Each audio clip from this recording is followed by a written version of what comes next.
Hello friends, 2000 प्रश्नों की श्रृंखला में एक बार फिर से आपका स्वागत है। आज हम फिर से आपके लिए 100 प्रश्न लेकर आए हैं जो आपके एग्जाम के लिए बहुत महत्वपूर्ण है। चलिए देखते हैं आज के 100 प्रश्न क्या हैं। तो पहला प्रश्न है, शाहजहां ने किस शहर में मोती मस्जिद बनवाया था? तो आंसर है आगरा में। प्रश्न नंबर 2 की बात करें तो किस मुगल बादशाह ने जजिया नामक कर पुनः लगाया था? तो जजिया नामक कर पुनः लगाया था औरंगजेब ने। प्रश्न नंबर 3, शिवाजी ने मुगलों को किस संधि द्वारा किलों को स्थानांतरित किया था? तो पुरंदर द्वारा। ठीक है, पुरंदर की संधि के द्वारा। प्रश्न नंबर 4 की बात करें तो किस वर्ष बैसाखी के दिन 13 अप्रैल को गुरु गोविंद सिंह ने खालसा पंथ की नींव रखी थी?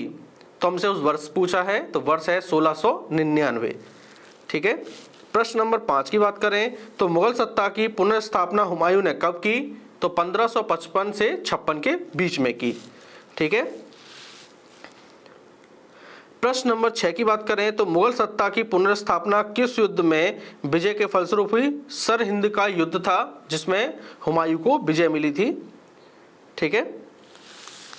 प्रश्न नंबर 7 की बात करें तो किस मुगल बादशाह की मृत्यु दीन पन्हा पुस्तकालय की सीढ़ियों से गिरकर हो गई थी? तो उसका नाम था हुमायूं।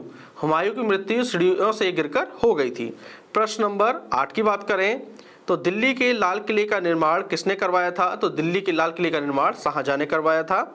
प्रश्न नंबर 9 है, मयूर सिंहासन जिसे हम तख्त ए ताऊस के नाम से भी जानते हैं पर बैठने वाला अंतिम मुगल बादशाह कौन था? तो उसका नाम था मोहम्मद शाह रंगीला। प्रश्न नंबर अगर आप 10 की बात करोगे तो जाप्ती प्रणाली किसकी उपस्थिति? शेर शाह की उपस्थिति। ठीक है। प्रश्न नंबर 11, किस मुगल बादशाह को जिंदा पीर के नाम से जानते थे? तो औरंगजेब को जिंदा पीर के नाम से जाना जाता था। प्रश्न नंबर 12, अंतिम मुगल बादशाह बहादुर शाह जफर था। ठीक है। उनके पिता का नाम पूछा है, तो उनके पिता का नाम था अकबर शाह द्वितीय।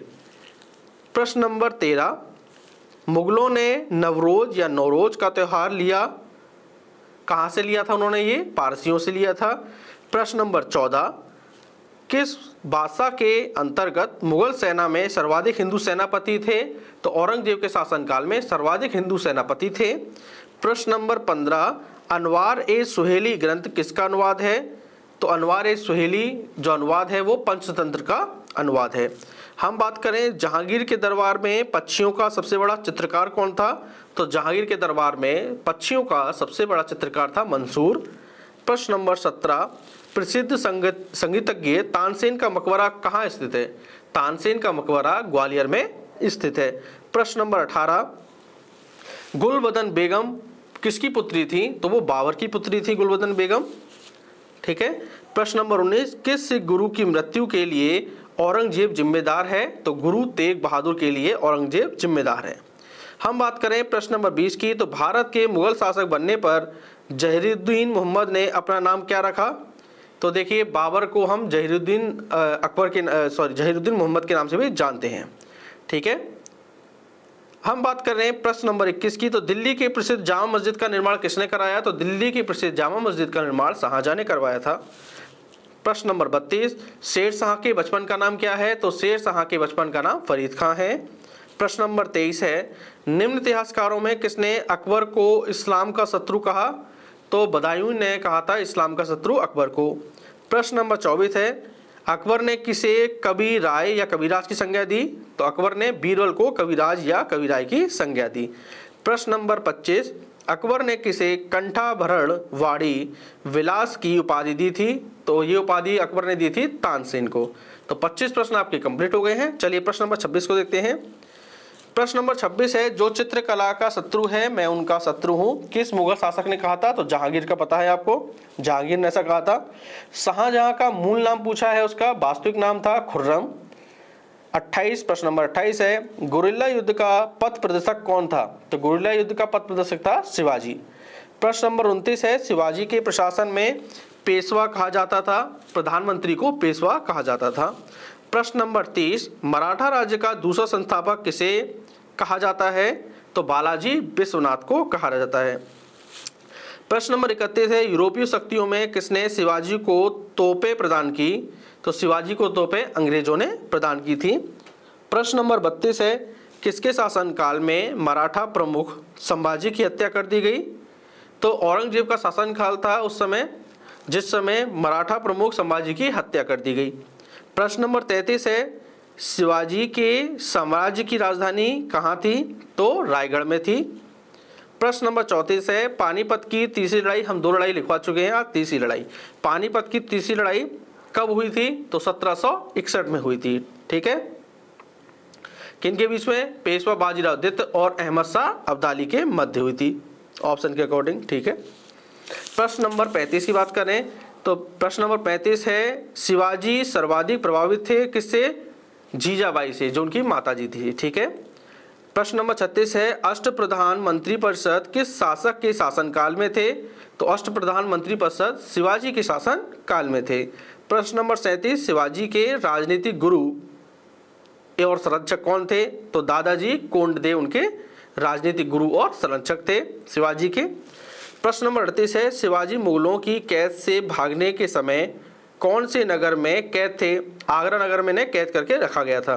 प्रश्न नंबर 39 है, ग्वालियर राज्य की स्थापना किसने की थी? तो आपको याद रखना है, जीवाजी राव सिंधिया ने ग्वालियर राज्य की स्थापना करी। प्रश्न नंबर 40 है, शिवाजी को पहाड़ी चूहा व साहसी डाकू की संज्ञा किसने दी? तो औरंगजेब ने उनको साहसी डाकू और पहाड़ी चूहा की संज्ञा दी थी। प्रश्न नंबर 41 की बात करें तो प्रश्न नंबर 41 है, मराठा साम्राज्य की सबसे बहादुर महिला कौन थी? तो उनका नाम है ताराबाई। प्रश्न नंबर 42, वह पुर्तगाली कौन था जिसने गोवा पर अधिकार कर लिया? तो उनका नाम था अल्फांसो डी अल्बुकर्क, जिसने गोवा पर अधिकार कर लिया था। प्रश्न नंबर 43 है, भारत में ईस्ट इंडिया कंपनी का पहला गवर्नर कौन था? वारेन हेस्टिंग्स, कई बार एग्जाम में पूछा गया है। प्रश्न नंबर 44 है, वर्ष 1498 में वास्को डी गामा भारत में कहां पर उतरा था? कालीकट स्थान पर उतरा था, जो कि केरल में है। हम बात करें प्रश्न नंबर 45 की, तो वास्को डी गामा कहां का रहने वाला था? तो वास्को डी गामा ऑप्शन है आपके पुर्तगाल, बिल्कुल सही है, पुर्तगाल का था रहने वाला। प्रश्न नंबर 46 है, गोवा, दमन और दीव का उपनिवेशीकरण मूलतः किया गया था? पुर्तगाल के द्वारा किया गया था। प्रश्न नंबर 47, अल्बुकर्क ने गोवा को 1510 ईस्वी में किससे छीना था? तो बीजापुर के सुल्तान से छीना था। प्रश्न नंबर 48 है, ब्रिटिशों ने भारत में सूरत में 1608 में अपनी पहली फैक्ट्री स्थापित करने की अनुमति किससे मांगी थी? तो अनुमति मांगी थी उन्होंने जहांगीर से। प्रश्न नंबर 49, भारत के समुद्री मार्ग की खोज किसने की? तो वास्को डी गामा ने की। प्रश्न नंबर 50 है आज का, किसे जहांगीर ने खान की उपाधि दी थी? तो हॉकिंस को खान की उपाधि दी गई थी। तो 50 क्वेश्चन हमारे कंप्लीट हो गए हैं। चलिए प्रश्न नंबर 51 को देखते हैं। भारत में फ्रेंच ईस्ट इंडिया कंपनी का गठन कब हुआ? 1664 में फ्रेंच ईस्ट इंडिया का गठन भारत में हुआ था। प्रश्न नंबर 52 है, बड़ा इमामबाड़ा कहाँ है? तो ये आपके लखनऊ में पड़ता है। छोटा इमामबाड़ा पूछे या बड़ा इमामबाड़ा, दोनों ही लखनऊ में। हवा महल कहाँ है? जयपुर में है, सभी को पता है। प्रसिद्ध चेतक घोड़ा किसका है? तो राणा प्रताप का है। प्रश्न 54 हो चुके हैं। प्रश्न 55 है, किसने दिल्ली में खगोलीय वेधशाला जिसे जंतर मंतर कहते हैं बनवाई थी? तो जय सिंह द्वितीय थे जिन्होंने जंतर मंतर का निर्माण करवाया था। प्रश्न नंबर 56 है, कौन सबसे प्राचीन वाद्य यंत्र है? तो वीणा सबसे प्राचीन वाद्य यंत्र है। प्रश्न नंबर 57 है, सूर्य मंदिर कहाँ है? कोणार्क में स्थित है, आपको पता ही है। प्रश्न नंबर 58 काफी महत्वपूर्ण है, प्लासी की लड़ाई जो कि 1757 में हुई थी, अंग्रेजी सेना का नेतृत्व किसने किया था? तो अंग्रेजी सेना का नेतृत्व किया था रॉबर्ट क्लाइव ने, और प्लासी की लड़ाई हुई थी 1757 में। प्रश्न नंबर 59 की बात करें तो भारत का प्रथम गवर्नर जनरल व वायसराय कौन था? बेहतरीन क्वेश्चन है, दोबारा सुन लीजिए। भारत का प्रथम गवर्नर जनरल व वायसराय कौन था? तो लॉर्ड कैनिंग था। प्रश्न नंबर 60 है, तीसरे आंग्ल मैसूर युद्ध को रोकने के लिए टीपू सुल्तान ने अंग्रेजों के साथ कौन सी संधि की थी? तो श्रीरंगपट्टनम की संधि की थी। अब अगला है प्रश्न नंबर 61, हड़प नीति, जब्ती सिद्धांत, डॉक्ट्रिन ऑफ लैप्स, राज्य क्षय किसके द्वारा लागू की गई थी? तो ये लॉर्ड डलहौजी के द्वारा लागू की गई थी, राज हड़पने की नीति। प्रश्न नंबर 62 की बात करें तो किस सिख गुरु ने फारसी में जफरनामा लिखा था? तो फारसी में जफरनामा लिखा था गुरु गोविंद सिंह ने। प्रश्न नंबर 63 है, भारत में डाक व्यवस्था शुरू करने वाला ब्रिटिश गवर्नर जनरल कौन था? तो लॉर्ड डलहौजी था, आपको याद रखना है। ठीक है, हड़प्पा नीति की बात करें या फिर हम बात करें डाक व्यवस्था की, दोनों ही जगह आपको आंसर लगाना है लॉर्ड डलहौजी। प्रश्न नंबर 64 है, किस सिख गुरु ने गुरु नानक की जीवनी लिखी? तो गुरु अर्जुन देव ने गुरु नानक की जीवनी लिखी। प्रश्न नंबर 65 है, सिखों के सैन्य संप्रदाय खालसा पंथ के प्रवर्तक कौन थे? तो गुरु गोविंद सिंह थे। प्रश्न नंबर 66 है, सुगोली की संधि 1816 में किन के बीच में हुई थी? तो ये हुई थी ईस्ट इंडिया कंपनी और नेपाल के बीच में। प्रश्न नंबर 67 है, टीपू सुल्तान की मृत्यु 1799 में हुई थी, कहाँ पे हुई थी ये पूछा गया है? तो श्री रंगपट्टनम में टीपू सुल्तान की मृत्यु हुई थी। प्रश्न नंबर 68 है, ठगी प्रथा के उन्मूलन से संबंध गवर्नर जनरल कौन था? तो लॉर्ड बेंटिंक था। प्रश्न नंबर 69 की बात करें, ये भी इंपॉर्टेंट प्रश्न है, भारत का प्रथम गवर्नर जनरल कौन था? तो लॉर्ड विलियम बेंटिक। ठीक है, प्रश्न नंबर 70 है, अंग्रेजों का सर्वाधिक विरोध किसने किया था? तो अंग्रेजों का सर्वाधिक विरोध मराठों ने किया था। प्रश्न नंबर 71 है, आदि ग्रंथ किसने लिखी थी? तो गुरु अर्जुन ने लिखी थी। प्रश्न नंबर 72 है, भारत में आधुनिक शिक्षा प्रणाली की नींव किससे पड़ी? तो 1835 का जो मैकाले का जो अधिनियम था उससे, मैकाले के मिंट से, ऐसे भी बोल सकते हैं इसे। प्रश्न नंबर 73 की बात करें तो किसने अपनी राजधानी मुर्शिदाबाद से मुंगेर स्थापित की? तो मीर कासिम ने अपनी राजधानी मुर्शिदाबाद से मुंगेर को स्थापित की। हम बात करें प्रश्न नंबर 74, किसके शासनकाल में ब्लैक होल दुर्घटना हुई थी? तो सिराजुद्दौला के कार्यकाल में ब्लैक होल की दुर्घटना जो घटित हुई थी। प्रश्न नंबर 75 है, सिखों के अंतिम गुरु? तो सिखों के अंतिम गुरु हैं गुरु गोविंद सिंह। प्रश्न नंबर 76 है, कौन सा युद्ध था जिसने भारत में ब्रिटिश प्रभुत्व का प्रारंभ किया? केवल प्रारंभ पूछा है तो आपको आंसर लगाना है प्लासी का युद्ध 1757। प्रश्न नंबर 77 है, किसके समय में कलकत्ता में प्रथम न्यायालय की स्थापना हुई? तो वॉरेन हेस्टिंग्स उस समय थे जिस समय कलकत्ता में प्रथम न्यायालय की स्थापना हुई। प्रश्न नंबर 78 है, 78 है, फर्रुख सियर किसके सहयोग से मुगल बादशाह बना? तो सैयद बंधु थे, उनके सहयोग से मुगल बादशाह बना था फर्रुख सियर। प्रश्न नंबर 79 है, नृप निर्माता यानी कि हम बोल सकते हैं इसे किंग मेकर। ठीक है, किंग मेकर के रूप में किन्हें जाना जाता था? तो सैयद बंधु जो थे उन्हें किंग मेकर के नाम से हम जानते हैं। प्रश्न नंबर 80 है, किस मुगल बादशाह का मूल नाम रोशन अख्तर था? तो मोहम्मद शाह रंगीला को हम रोशन अख्तर के नाम से भी जानते हैं, जो उनका वास्तविक नाम था, मूल जो नाम था उनका रोशन अख्तर था। प्रश्न नंबर 81 है, अंग्रेजों का पेंशनर बनने वाला पहला मुगल बादशाह कौन था? तो शाह आलम द्वितीय था। प्रश्न नंबर 82, बंगाल के नवाब अलीवर्दी खां का उत्तराधिकारी कौन था? तो उनका उत्तराधिकारी था सिराजुद्दौला। प्रश्न नंबर 83 है, हैदर अली की मृत्यु 1782 में हो गई थी, किस युद्ध के दौरान पूछा है हमसे? तो द्वितीय आंग्ल मैसूर युद्ध में हैदर अली की मृत्यु हो गई थी। क्लियर हो गई बात। प्रश्न नंबर 84 है, पंजाब में सिख राज्य के संस्थापक कौन है?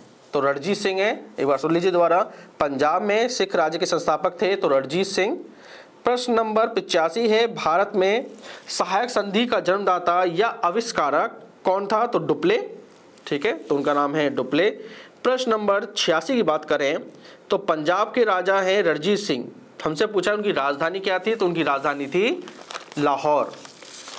अब बात है प्रश्न नंबर 87 की, भारत में अंग्रेजों की लूट किस महत्वपूर्ण घटना के बाद शुरू हो गई थी? तो प्लासी के युद्ध के पश्चात, हमें पता ही है, पढ़ चुके हैं हम। भारत में प्रथम रेल लाइन किसने बिछवाई? तो भारत में प्रथम रेल लाइन जॉर्ज क्लार्क ने बिछवाई थी, याद रखिएगा आप इस बात को। प्रश्न नंबर 89 है, किसके द्वारा बंगाल और बिहार का स्थायी बंदोबस्त को इस्तमारी भी कह सकते हैं, ठीक है, इस्तमारी बंदोबस्त शुरू किया था? दोबारा प्रश्न सुन लिए, किसके द्वारा बंगाल और बिहार का स्थायी बंदोबस्त शुरू किया गया था? तो उनका नाम है लॉर्ड कॉर्नवालिस। प्रश्न नंबर 90, ब्रिटिश सरकार ने भारत में स्थायी बंदोबस्त कब लागू किया? तो 1793 में ब्रिटिश सरकार ने भारत में स्थायी बंदोबस्त को लागू किया था। प्रश्न नंबर 91 है, अंग्रेजी शासन काल में भारत का कौन सा क्षेत्र अफीम उत्पादन के लिए प्रसिद्ध था? तो बिहार अफीम उत्पादन के लिए प्रसिद्ध था। प्रश्न नंबर 92 है, नील कृषकों की दुर्दशा पर लिखी गई पुस्तक नील दर्पण। नील दर्पण के लेखक कौन है? कई बार एग्जाम में पूछा गया है, तो दीनबंधु मित्र है। प्रश्न नंबर 93, भारत में अंग्रेजों के समय प्रथम जनगणना किसके कार्यकाल में हुई थी? तो लॉर्ड मेयो के कार्यकाल में हुई थी। प्रश्न नंबर 94 है, सर टॉमस मुनरो किस भू राजस्व बंदोबस्त से संबंधित थे? तो रैयतवाड़ी बंदोबस्त से संबंधित थे। प्रश्न नंबर 95 है, भारत में प्रथम रेल लाइन का निर्माण आपको पता ही है 1853 में किया गया था। कहां से कहां तक? यह प्रश्न पूछा है, मुंबई से ठाणे तक।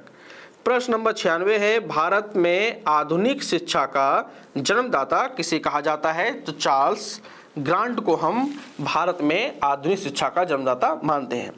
प्रश्न नंबर 97 है, the economic history of India के लेखक कौन है? तो रमेश चंद्र दत्त हैं।